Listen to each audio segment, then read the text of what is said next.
Selamat malam dan salam sejahtera kepada Anda semua. Pada malam ini kita sangat bersyukur karena sekali lagi kita bersama-sama di dalam acara KKR-Net Anjuran Pelayanan Wanita Wilayah 8. Bagi memulakan acara kita pada malam ini adalah malam yang kedua, kita akan menyanyikan dua buah lagu. Lagu yang pertama kita akan buka di dalam lagu LPMI muka surat 209 dalam naungnya. Alangkah bahagianya apabila kita di dalam naungan Tuhan. Kita akan bernyanyi bersama-sama.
Terima kasih karena bernyanyi bersama-sama dengan saya sebentar tadi.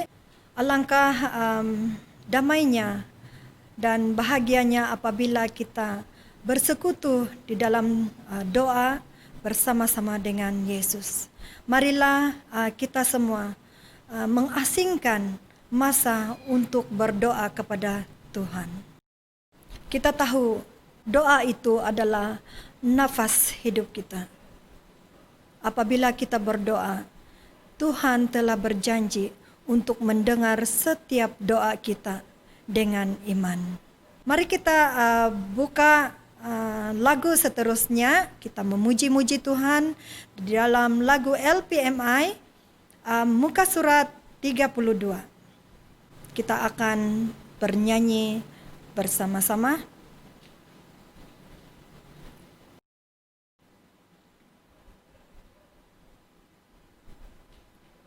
Mari kita bernyanyi.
Karena bernyanyi bersama-sama dengan saya sebentar tadi, dan terima kasih juga pianis yang sudah mengiringi kita dalam lagu puji-pujian. Dan saat ini saya ingin mengajak Anda untuk menyanyikan lagu tema yang bertajuk Isikanlah Cawanku. Lagu ini terdapat di dalam buku LPMI muka surat 39. Dan selepas lagu tema ini, kita akan menjemput Puan Emily untuk melayangkan doa pembuka.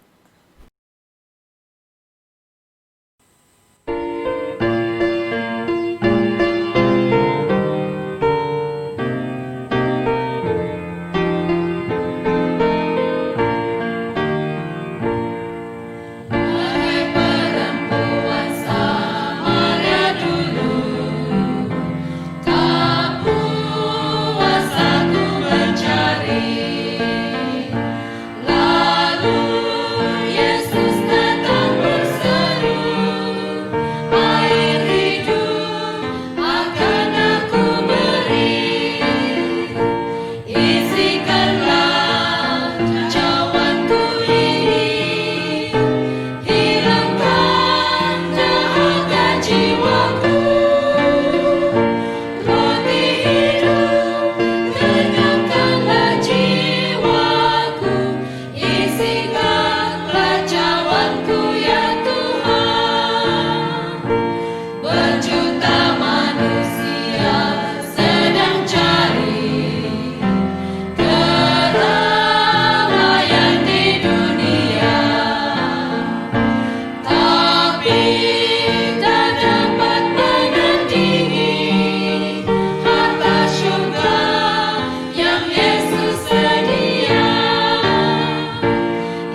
Baiklah, mari kita berdoa.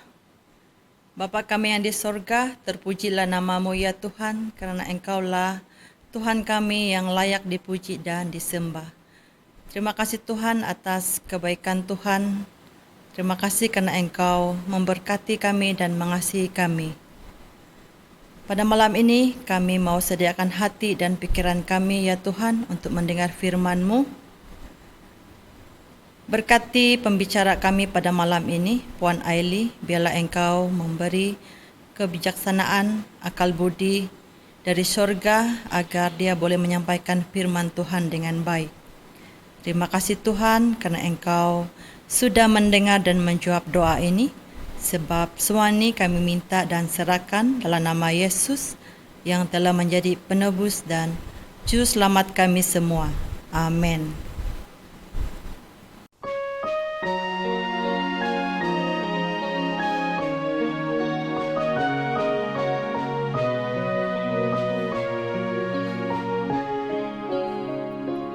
Engkaulah jalan yang sempurna, janji-Mu murni bagai emas perak, perisai perlindungan keselamatan-Mu. Engkaulah jalan kebenaran, dalam kasih-Mu ada kehidupan, penolong yang setia di dalam kesesakan.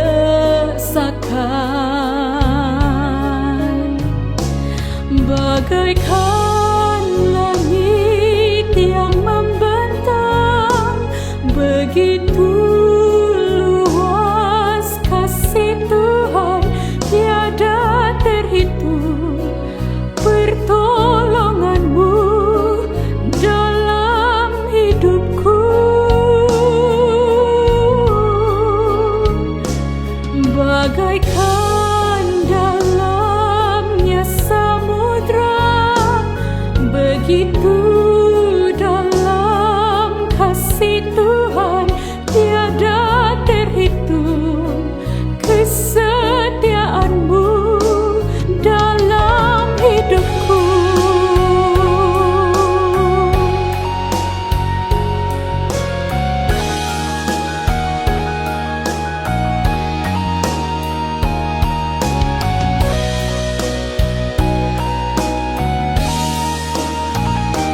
Bagaikan langit yang membentang, begitu luas kasih Tuhan, tiada terhitung pertolongan-Mu dalam hidupku.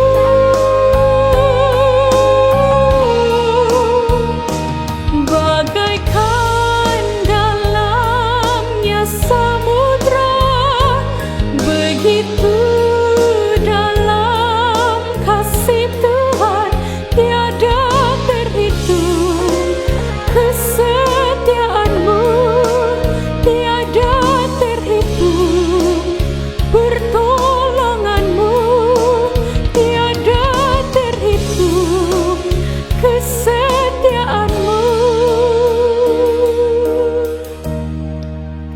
dalam hidupku.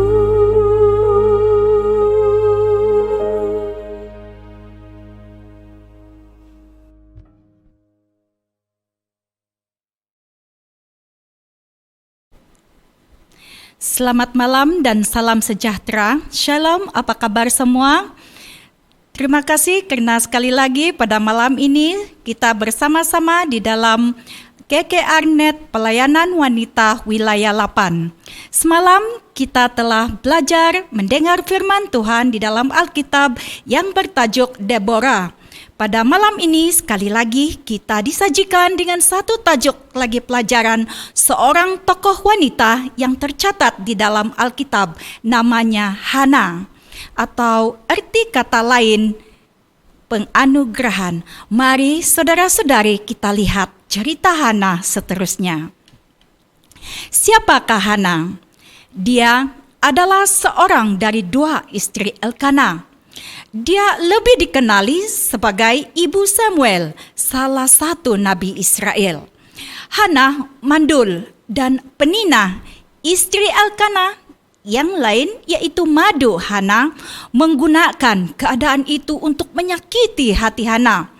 Kemandulan itulah yang digunakan Penina, seringkali digunakan untuk menyakiti hati Hana. Nah, suatu perbuatan yang kejam yang terjadi dari tahun ke tahun sehingga menyebabkan kepedihan yang mendalam bagi Hana. Saudara dan saudari, mari kita lihat. Di dalam 1 Samuel 1 ayat 12 hingga 20, keinginan hati yang tak dikabulkan menyebabkan rasa sakit yang mendalam. Namun bukannya membiarkan rasa sakit membuatnya pahit hati kepada Tuhan. Hana malah menggunakan rasa sakit hatinya sebagai sebuah dorongan untuk terus berdoa. Dalam Yakobus 5 ayat 16, Allah selalu mendengar doa orang benar yang disampaikan dengan kesungguhan hati. Dan kita tahu saudara dan saudari, Hana adalah seorang yang rajin berdoa.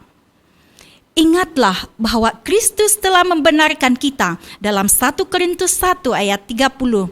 Dan karena itu kita juga boleh dengan penuh keberanian menghampiri Tuhan untuk menerima apa yang kita minta darinya. Hana, sekali lagi, walaupun di dalam kepedihan hati, penderitaannya, berdepan dengan madunya Penina, tetapi dia tidak pernah lupa sekali-sekala dalam berdoa. Dia adalah seorang yang sangat dikasihi Tuhan. Apakah kita memiliki kerinduan yang kelihatan tidak dikabulkan Tuhan? Mari kita curahkanlah isi hati kita kepada Tuhan seperti yang Hana lakukan. Mungkin kita tidak mengerti apa yang kita alami, namun suatu hal yang pasti, mereka yang percaya kepada Allah tidak akan dipermalukan. Seterusnya, saudara dan saudari, mari kita lihat kesedihan Hana diceritakan di dalam Alkitab, di mana pada suatu kali setelah mereka habis makan dan minum di Silo, berdirilah Hana, sedang Imam Eli duduk di kursi dekat pintu bait suci Tuhan. Dan dengan hati pedih ia berdoa kepada Tuhan sambil menangis terseduh-seduh. Kemudian bernazarlah ia, katanya, Tuhan semesta alam, jika sungguh-sungguh Engkau memperhatikan sengsara hamba-Mu ini dan mengingatkan kepadaku dan tidak melupakan hamba-Mu ini, tetapi memberikan hamba-Mu ini seorang anak laki-laki, maka aku akan memberikan dia kepada Tuhan untuk seumur hidupnya dan pisau cukur tidak akan menyentuh kepalanya. Kita lihat kesungguhan hati Hana di dalam doa dia. Dia bernazar kepada Tuhan. Hana adalah seorang yang rajin berdoa. Seorang pendoa. Dalam 1 Samuel 1 ayat 18. Dia mengalami apa yang kebanyakan dari kita menyebutnya getirnya kehidupan. Namun dia tidak menyerah. Saudara dan saudari, Hana sedikit pun tidak menyerah. Walaupun di dalam kegetiran kehidupannya, dia mencari Allah. Dia mencurahkan seluruh isi hatinya kepada Tuhan. Dan Tuhan menjawab dan mengabulkan keinginannya. Perhatikan bahwa keadaan Hana berubah setelah pertemuannya dengan Allah. Dia mulai menjalani kehidupan normal kembali. Dalam 1 Samuel 1 ayat 24 hingga 28 memberitahu kita, Sesuatu telah berubah di dalam hati Hana sebelum anaknya lahir. Dia percaya kepada Allah. Sebelum dia melihat hasilnya, tak lama kemudian Hana melahirkan Samuel. Setelah anaknya disapi, Hana menyerahkan Samuel kembali kepada Tuhan, seperti yang dia telah nazarkan di dalam doa dia. Sesuatu yang istimewa ada pada Hana. Dia percaya sebelum melihat hasilnya. Inilah artinya bahwa dia ada kesungguhan yang bersungguh-sungguh untuk berdoa. Dan dia percaya apa yang didoakannya kepada Tuhan.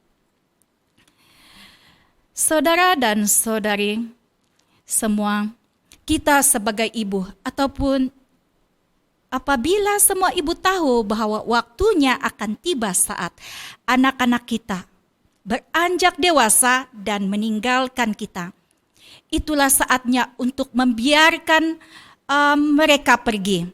Tidak lagi menahan dan mengekang emosi anak-anak. Inilah waktunya untuk berhenti mempengaruhi mereka. Biarkanlah mereka menjadi apa yang Allah kehendaki atas mereka. Inilah yang Hana tunaikan nazarnya untuk memberi Samuel kepada Tuhan. Sangat sedih bila pada mulanya dia mandul dan selepas dia telah diberikan anak dan anak pula itu diberikan kepada Imam Eli.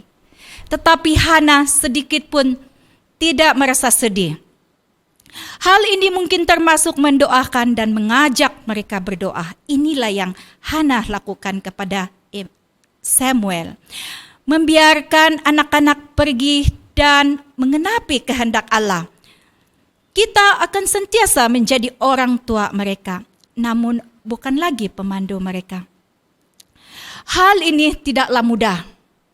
Dan mungkin ada di antara kita menitiskan air mata. Begitulah kebanyakan ibu-ibu.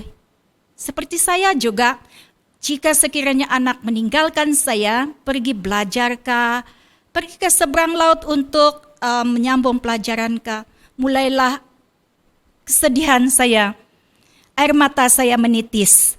Tetapi apa sebenarnya yang harus kita lakukan? Namun hal itu adalah sesuatu yang benar untuk dilakukan seperti Hana lakukan. Pada setiap tahun, inilah yang Hana lakukan. Sewaktu Samuel sudah berada dengan Imam Eli, setiap tahun ibunya atau Hana membawakan dia jubah kecil dan membawa jubah kecil itu kepada Samuel. Apabila Hana bersama-sama suaminya Elkana pergi mempersembahkan korban sembelihan tahunan. Hana tidak pernah melupakan Samuel walaupun dia sudah berada di tempat Imam Eli di dalam Ka'bah. Sebagai seorang ibu, Hana mempunyai tanggung jawab kudus yang dipercayakan kepadanya. Dialah yang mendidik Samuel dan mengajarnya, mempunyai imam yang kuat. Dari kecil lagi, Hana menghalakan pemikiran anaknya kepada Pencipta Agung. Apabila terpisah daripada anaknya Samuel, Hana melafazkan doa itu semasa dia melaksanakan tugasnya setiap hari. Dan inilah yang selalu juga kita lakukan pada setiap kali kita berdoa pada waktu pagi, kita sebut satu persatu nama anak-anak kita. Demikianlah Hana lakukan. Hasilnya, Hana dapat melihat anaknya menjadi berkat kepada dunia. Bukan kepada ibu bapa sahaja, tetapi kepada dunia seperti kisah Samuel di dalam Alkitab yang dicatatkan telah memberi banyak berkat kepada kita. Dalam 1 Samuel 2 ayat 26, kita diberitahu bahwa Samuel membesar, dikasihi Tuhan dan seluruh manusia. Sebagai wanita, kita telah dipertanggungjawabkan dengan pertumbuhan kerohanian dan pembangunan tabiat muda-mudi kita. Kita mempunyai teladan yang layak untuk diikuti, seperti Hana. Allah memakai Hana untuk menunjukkan kepada kita bahwa hal ini tidak mustahil untuk seseorang memperlakukan anaknya seperti yang dilakukan Hana. Bahkan saat dia tahu bahwa anak merupakan pemberian Allah, kita diberi hak istimewa untuk merawat, membimbing, serta mendidik mereka, dan kemudian membiarkan mereka menjalani kehidupan mereka sendiri. Kisah Hana berakhir dengan ucapan syukur dan kemuliaan yang diberikan kepada Allah. Di dalam 1 Samuel 2 ayat 1 hingga 11, hidupnya sempurna. Kenyataan bahwa dia harus menunggu sesuatu bukanlah kutukan. Bahkan Allah selalu memakainya untuk mendatangkan anugerah jika tetap percaya kepadanya. Saudara dan saudari semua, tetaplah percaya kepada Allah. Dan inilah yang disampaikan kepada kita melalui kisah Hana. Berdoa untuk anak-anak kita masa kini adalah sangat penting, sama seperti Hana dahulu. Berjanjilah untuk berdoa setiap hari bersama-sama dengan anak-anak.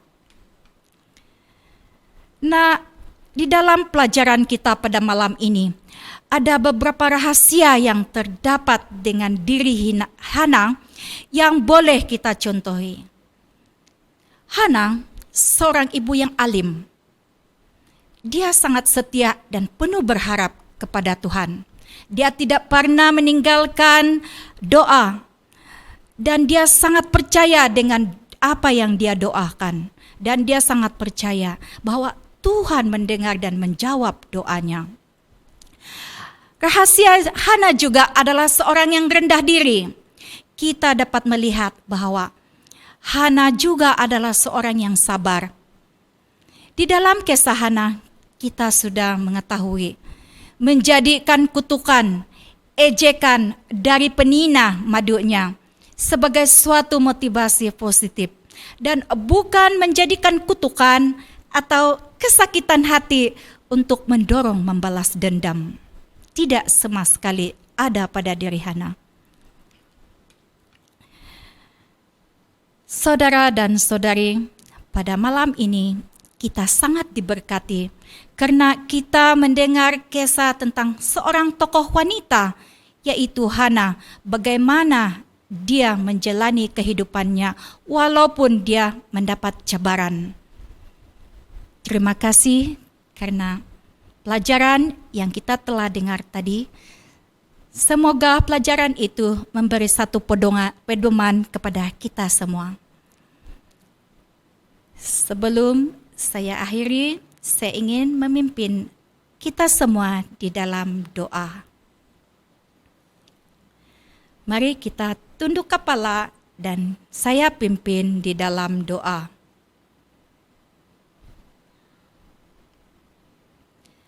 Tuhan, Allah Bapa kami di syurga, terpujilah nama-Mu atas segala kemuliaan-Mu. Bapa kami di syurga, betapa kami inginkan mendidik anak-anak kami dengan firman-Mu, supaya mereka menjadi berkat kepada dunia. Tolonglah kami hari demi hari untuk menjadi berkat, pembimbing yang bersantun kepada anak-anak kami. Semua ini kami serahkan kepada Bapa di syurga. Dalam nama-Mu Yesus Kristus, Tuhan dan Juru Selamat kami. Amin.